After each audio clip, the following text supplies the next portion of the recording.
yakni sakning talaga kadi langit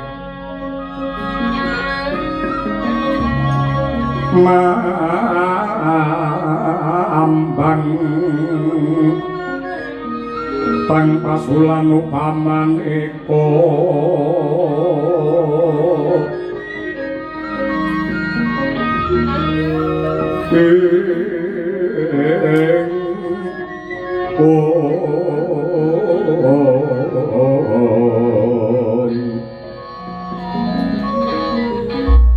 lintang toya kusuma ya sumawur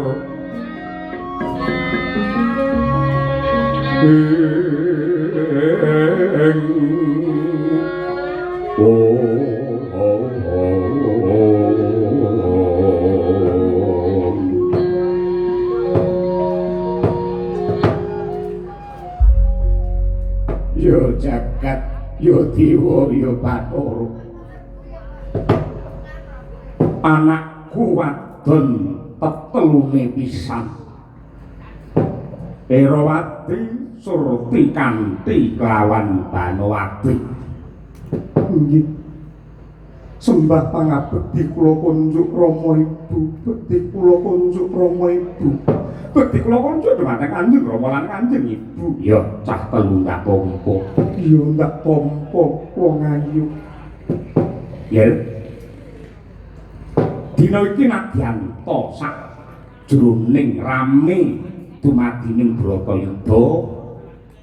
jeneng sira kabeh ndak timbali ning Mandara kejaba pun Rama lan Ibu kapang marang sliramu yektine pun Rama uga banget muji syukur marang kemurane Pangeran awet pirang-pirang nugra kang wis diparingake dasare wis tuntas anggonku netepi kewajibane wong tuwa wiwit kula wentah marang jeneng sira saka jaban bayi nganti dewasa tur jiwamu luhur pun Rama rampung ngrabekke marang sira kabeh dadi garwane ratu pepunjuling jagat anakku mantu Baladewa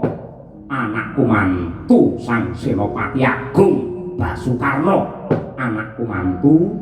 Duryudana sing telu-telune aratu pitataning jagat pepundhuling para umat satemah uripe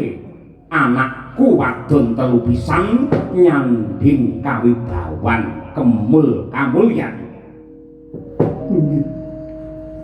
Kanjeng Rama kula sakadang saged ngrangkul kamulyan inggih awit katresnan paduka Kanjeng Rama lan Ibu ingkang lila legawa mula wentah gesang kula ya bener kuwi bener ya nadyan kabeh mau mesti saka kemurane Pangeran nanging sira kabeh kudu eling kanikmatan lan kamulyan sing nduk sandang iki merga wong tuamu sing rina wengi banting raga meres keringet tumplak pambudidaya sarta sinurung bantering donga lan pangestu tumrape wong tuwa marang anak sing bener-bener tulus lan suci. Mula aja nganti lali welingipun Rama.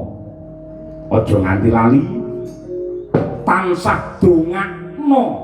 leluhurmu. Dongakno wong tuamu upamane pakmu karo mbokmu iki mati sing dinteni ya mung dungane anak utu. Merga katresnan sejati kuwi ya tresnane wong tuwa karo anak kuwi ra ana sing ngalahke. Oh